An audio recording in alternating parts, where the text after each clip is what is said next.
Hey YouTubers, what we have here today is how to change out a tank gauge on a 420, or also known as a 120 gallon propane tank. Now don't try this at home because you're probably not certified to do it. But we're gonna go ahead and check it out. What happened was I sent this out to a very reputable tank rebuilding place, and it came back, we put it out, we filled it with propane. The gauge don't work. We shook the tank, we did everything you would do to try to revive the gauge, and it doesn't work. So the gentleman that owns the company sent me another used gauge assembly because they don't put new gauges in from new, or when they refurbish them. So what I did is I brought this back from the customer when they ran it low, and then I opened up the valve and I let the gas bleed off. Now you hear a little again because there's always a little bit of propane down in the bottom of the tank, and propane, as soon as there's a call for heat or you release gas, the propane boils off and goes from a liquid to a gas. So we're going to let that bleed down just a little bit here, and I'll start taking the bolts loose for the gauge because I know there's not a lot of pressure in this tank. So it's almost empty. What I have a sneaky suspicion is, if I know what happened here after COVID, it's hard to find good help. I'm not going to be totally surprised if when I take this gauge out, I find that they just put it in backwards or sideways to where the float is just hitting the side of the tank and couldn't come up. So we'll know here in a minute once I get this pressure bled off. As you already know, propane is non-toxic, it's environmentally friendly, and it's made right here in Pennsylvania. So I really like propane. I'm a big fan of propane and propane accessories. That's why they call me Mark Hill. So bear with me for a second here and we'll get started. Now, as I stated, I don't have a lot of pressure in here. When I came earlier and opened this up, it gives a very violent noise while it's coming out. So we're about to be ready to go. I'm taking out two of the screws right now, opposite of the other two, because the other two will hold it in while we wait. So I'm going to go ahead and open up the bleeder. This is the main, what's called the service valve. This is what lets gas in and out to the appliance. So now I have the gas pressure down to where it's just barely coming out, so I'm going to go ahead and turn that off. You don't want to leave out any more gas. You don't want to leave this tank sit open any longer than you have to.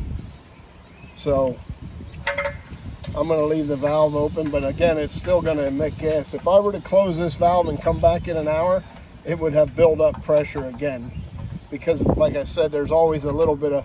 So before I take these bolts out, I'm going to wiggle this, make sure all my pressure's out, because you don't want to send this thing skyrocketing into the air. Now here's how it's coming out. Oh, so I'm wrong. They actually did have it installed correctly. But as you can see, we have no operation of the gauge. So this unit is in fact defective. Okay, YouTubers, here's the other gauge. So as you can see, as I lift this up, that gauge rotates just as it's supposed to. So I feel better that whoever refurbed this tank did not put it in, well, I feel better that they didn't put it in sideways. I'm still a little befuddled as to how they put a gauge in that don't work. But anyway, I actually feel pressure coming out of this, just like I told you. So I'm going to close my valve now, set that on there gingerly. I put a new gasket on there, the old gasket. Make sure the old gasket stays with your gauge, or make sure you pull it out of the tank before you put the new one in, if it stayed in the tank. In this case, it did not.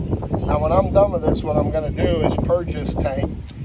Purging is a whole separate ordeal. I should be never seizing these bolts, but I got you guys watching and I don't want to stop. So I'm just going to go ahead and put these in. I made sure I got that O-ring down in the groove real good before I even put the gauge down. then I'm just going to bolt this together. Once I purge the tank, purging takes 3 steps. You put 15 pounds of gas in it, leak it off till it's almost empty or almost out of pressure. Then you put 15 psi back in it again of propane, bleed it off, and then you do it one last time, and then the tank is ready for gas. And these were not in very tight. You don't want to break this gauge by doing something dumb or having it cocked. So I'm looking around the base to make sure that it's set in there and going down evenly. This back needs to come down like that. And when I'm all done, they make a real good non-toxic spray leak detector that I'm going to spray all around this base. I'll check the whole tank for leaks, but especially here since I just had this open, I will double check it. Right now my gauge is reading 0, which is a beautiful thing. And I'm going to take these down together, going across from each other. I don't want to get this thing in there crooked and break it. Almost like lug nuts on your car, if you know what I'm talking about. Now that I'm all tight, I'll go around in a circle just to be sure I got them all.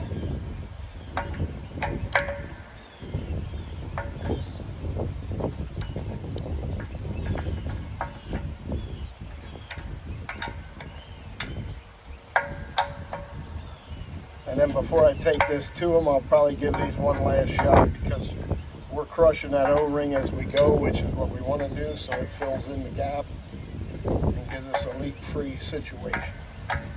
If I would happen to have that O-ring in there crooked, I'll find a leak, of course. Now I could come back here and do one bolt at a time with never sees when I'm finished. But always use never sees, especially when this is a different type of bolt than that old steel. So on this old gauge, the way these work, there's a gear and a gear telling that thing to move. So this could be as simple as this gauge is broken, but again, it looks like it's glued in. In fact, I know it is. It looks like they use spray foam to glue it in. So they had a problem with this head and somebody tried to fix it, but again, if I fixed that, I would have tested it before I stuck it back in. A couple things to remember. Thank you for watching. Jesus Christ paid a horrendous price to save your soul. Please remember, if you don't know Jesus Christ as your Savior, don't let the sun set on your lost soul. Hell's too hot and time is way too short. We are in the end time, so please, if I taught you anything else or anything today, let it be that Jesus Christ died for your sins and you need to make him your personal Savior. Thanks for watching, YouTubers. Have a blessed day.